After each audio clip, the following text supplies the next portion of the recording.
नमस्कार. तरुण भारत समाजच्या पाऊस पाणी विशेष बुलेटिनमध्ये आपलं सगळ्यांचं स्वागत. गेल्या 24 तासात राज्याच्या कानाकोपऱ्यात पावसानं रौद्र रूप धारण केलंय. आज आपण घेणार आहोत महाराष्ट्रभरातील पूरस्थितीचा थेट आढावा. चला तर मग बुलेटिनच्या सुरुवात करूया सर्वात मोठ्या बातमीनं. पूर परिस्थितीची पुढची बातमी सांगलीतून. सांगलीतल्या कृष्णा नदीची पातळी 24 फुटांवर पोहोचली आहे.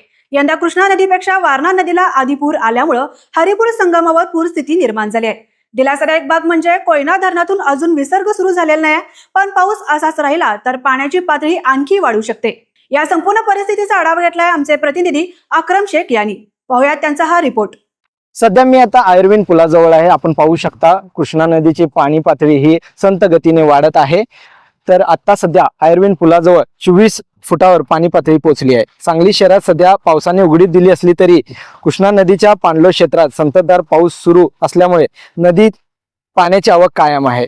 मात्र यंदा वेगळंच चित्र पाहायला मिळत आहे. कृष्णा नदीपेक्षा वारणा नदीने आधीच पात्राबाहेर वाहायला सुरुवात केली आहे.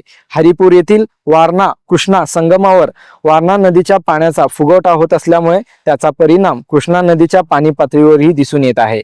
महत्वाची बाब म्हणजे कोयना धरणातून अद्याप विसर्ग सुरू करण्यात आलेला नाही. त्यामुळे कृष्णा नदीची पाणी पातळी सध्या संत गतीने वाढत आहे. मात्र पाऊस असा सुरू राहिला आणि भविष्यात कोयना धरणातून विसर्ग सुरू झाला तर कृष्णा नदीची पाणी पातळी आणखीन वाढण्याची शक्यता आहे. सध्या परिस्थिती नियंत्रण असली तरी कृष्णा नदी असेल वारणा नदी या नदीवरील बंधारे पाण्याखाली गेलेले आहेत. तरी सांगलीकरांना कोणताही पुराचा धोका नाहीये. त्यामुळे कुणीही घाबरून जाऊ नये. या पाणी पातळीवर प्रशासनाकडून नियंत्रण ठेवलं जात आहे. त्यामुळे नागरिकांनी सतर्क राहावं, कोणत्याही अफवांना बळी पडू नये असे प्रशासनाकडून आवाहन करण्यात आलेले आहे. सध्या या विशेष बुलेटिनमध्ये इतकंच. कोल्हापूर आणि पश्चिम महाराष्ट्रातल्या अशाच ताज्या आणि वेगवान अपडेटसाठी पाहत राहा तरुण भारत संवाद कोल्हापूर. आमच्या चॅनलला नक्की सबस्क्राईब करा आणि बेल आयकॉनला क्लिक करायला विसरू नका.